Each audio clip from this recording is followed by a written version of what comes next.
Hello and welcome to the viewers of this video. This is the Orange Fan here, bringing you another entry for the episode Recap and Thoughts category. This video will be dedicated to the A segment of episode 45 of Codename Kids Next Door, Operation SITTER. We begin this segment with number 2 falling out of his bed. He then hears his mom calling out to him to let him know that the babysitter has arrived, so number 2 quickly heads downstairs. At the door, Betty is talking to the babysitter, and she mentions how number 2 was very excited when he found out who the babysitter would be. Soon enough, we the viewers see that the babysitter is none other than Cree Lincoln. Betty also tells Cree about how lately Tommy keeps to himself and stays in his room more often than not, while number 2 is the more sociable of the Gilligan brothers. Cree assures Betty that she'll be able to handle babysitting the Gilligan brothers easily, but she says it in a rather cryptic manner, something that Betty doesn't seem to notice.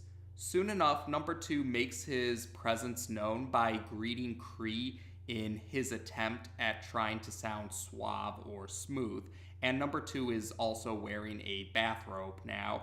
Betty finds this amusing, and Cree assures Betty that she'll be able to send the Gilligan brothers off to bed by 9 o'clock, but once again she says it in a rather cryptic manner, which Betty doesn't seem to notice or read too much into. So afterwards, Betty heads off to her support group, and once she leaves, Cree sees that number 2 has prepared some fondue, and Cree comments about how she hasn't had dinner yet, so she accepts the fondue. While she's eating it, Cree inquires number 2 about what type of fondue it is exactly, and number 2 admits that it's a combination of taffy, hamburger, and orange soda. And number 2 doesn't seem to notice that Cree does not find this combination very appealing, but we the viewers can see that yes, Cree does not find this combination very appealing. Afterwards, Cree grabs number 2 by the collar, and then Tommy arrives to try and stop Cree, but Cree is able to intimidate Tommy rather easily. She also activates her battle-ready armor, and she instructs the Gilligan brothers to head off to bed, even though it's not 9 o'clock yet. And then Cree intimidates the Gilligan brothers further when she uses the weaponry on her battle-ready armor, which ends up blowing a hole into one of the walls. Yes, she blows a hole in one of the walls of the house to intimidate the Gilligan brothers into brushing their teeth. So next up, we see Cree watching the Gilligan brothers as they brush their teeth in the bathroom, but then Cree closes the bathroom door and she uses the communicator device on her battle-ready armor to speak to her fellow teen ninjas. And we see that, yes, other teen ninjas are either preparing to send the kids that they're babysitting to bed, or they've just sent them to bed now. And Cree says that, yes, Cree is pleased to hear this, and she says that they will begin Plan Nightmare very soon, and all of the teen ninjas let out evil laughs. Inside the bathroom, Tommy tries to convince number 2 to do something about Cree making them go to bed sooner, and he admits that he got really scared when Cree blew up a hole in one of the walls of the house earlier. Number 2, though, tries to assure Tommy that this is just a small lover spat. Yes, that's the way number 2 describes it, and he'll figure something out. But yes, outside the door, Cree orders the Gilligan brothers to hurry up with finishing brushing their teeth so that they go to bed. When Tommy refuses, Cree actually blows up the door. Yes, she Yeah, she blows up the door or blows it off its hinges with the weaponry on her battle ready armor. And number two quickly creates some 2x4 technology, which cause. Yeah, number two was able to quickly assemble some 2x4 technology that's essentially toothbrush launchers. So he distracts Cree with these toothbrush launch or toothpaste, pardon me. Yes. Number two was able to create some 2x4 technology that's essentially toothpaste launchers, and he uses the toothpaste launchers to distract Cree while Tommy tries to make a run for it. But Cree is able to catch Tommy, and she throws Tommy onto his bed. And then Cree snaps her fingers, and the blankets of the bed actually trap Tommy. And the bed seems, yes, the bed becomes alive. Or yes, the bed is now sentient. Although the bed is, yes, the bed acts like a bull now that it's alive. So the bed charges off out of the house, and then suddenly the legs of the bed start to grow, and we see that there's actually many living beds with grown legs, and they're all walking off into a particular direction. When number two tried to help Tommy out, he followed the bed outside, and he sees this line of living beds with really long legs. He inquires Cree about what's going on, and Cree admits that the teen ninjas that are babysitting kids throughout the world have brought the beds to life, or awakened the beds. That's how she describes it. And she says that the beds are marching towards the ocean, and they're going to be, and the kids are going to be thrown into a whirlpool. We see there's a cliff and to the ocean, and there's a giant whirlpool at the bottom of the part of the ocean that the cliff is near.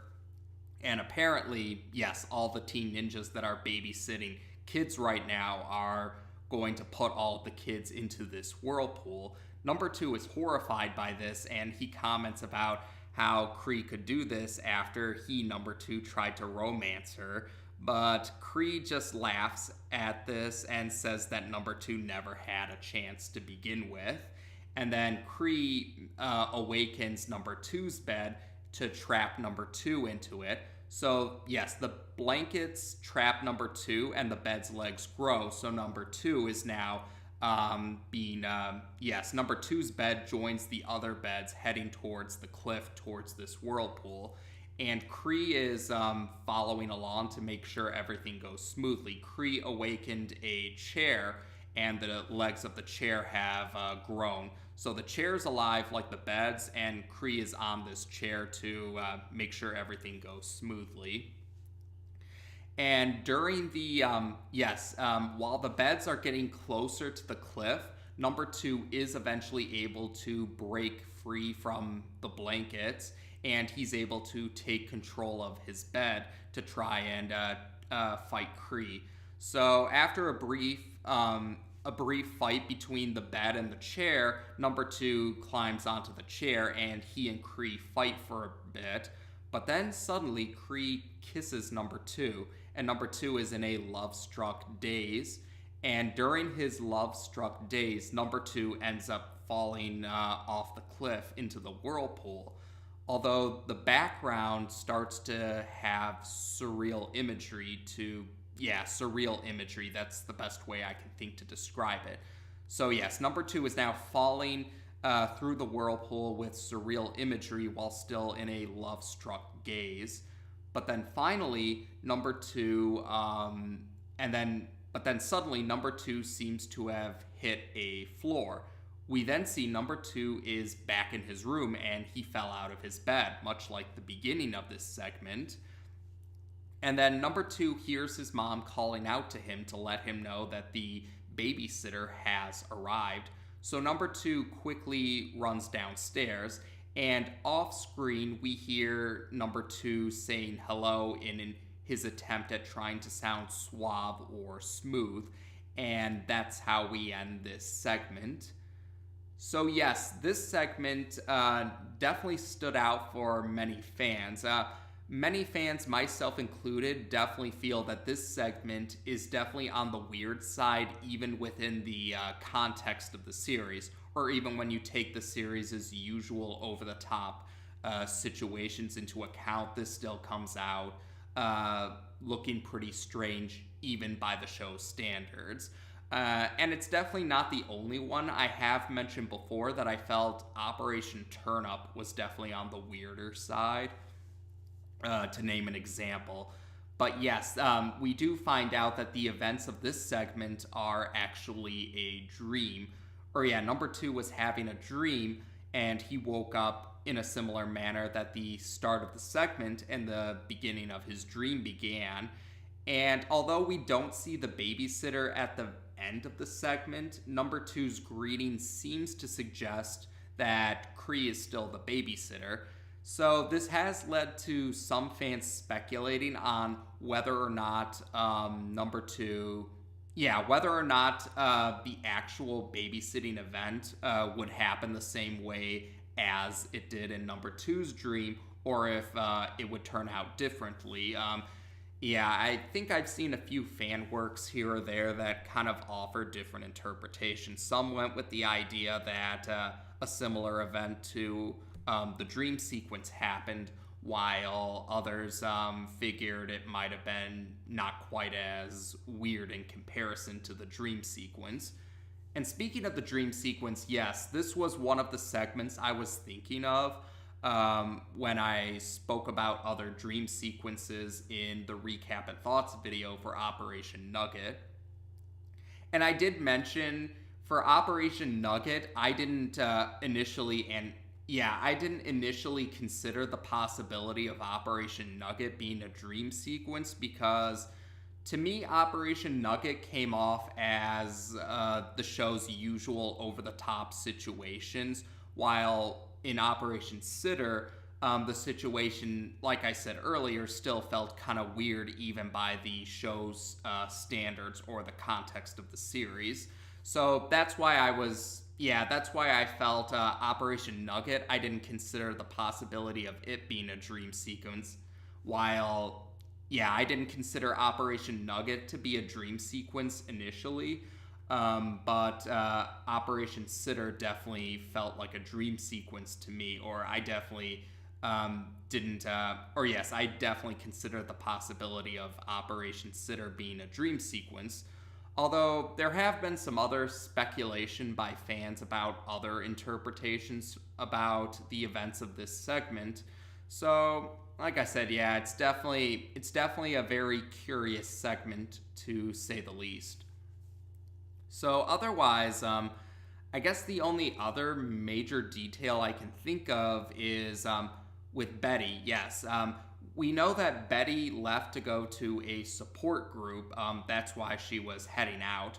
But we don't know exactly what this support group is about. So that's something that I think is, that's up to fans to try and figure out, or for fans to fill in the blanks. Because from what I was able to tell, yes, I haven't seen Tom Warburton or any of the other staff or crew members of the show ever explicitly clarify what exactly Betty's support group is about. So it does give us a little detail about the lives of one of the Sector V operative parents, but the specifics are up to the fans to figure out, it seems like. So otherwise, that might be about it for this particular segment. So number 2 got to be the spotlight character, and Tommy also got a fair amount of attention as well. I did like how the Gilligan brothers did, the Gilligan brothers were shown to care about each other a lot in this segment. Tommy wanted to help number 2 out when Cree grabbed him by the collar earlier, and then number 2 did try to help Tommy out when he got captured by his living bed, although number 2 himself ended up being captured too. And like I said, this segment definitely was more clearly a dream sequence to me compared to, say, Operation Nugget. But otherwise, yeah, that might be about it. It's definitely one of the weirder entries of the series, even by the series' usual standards. So there we go. As of this video, we've now discussed the A segment of episode 45 of Codename Kids Next Door on this channel. Take care, and until next time.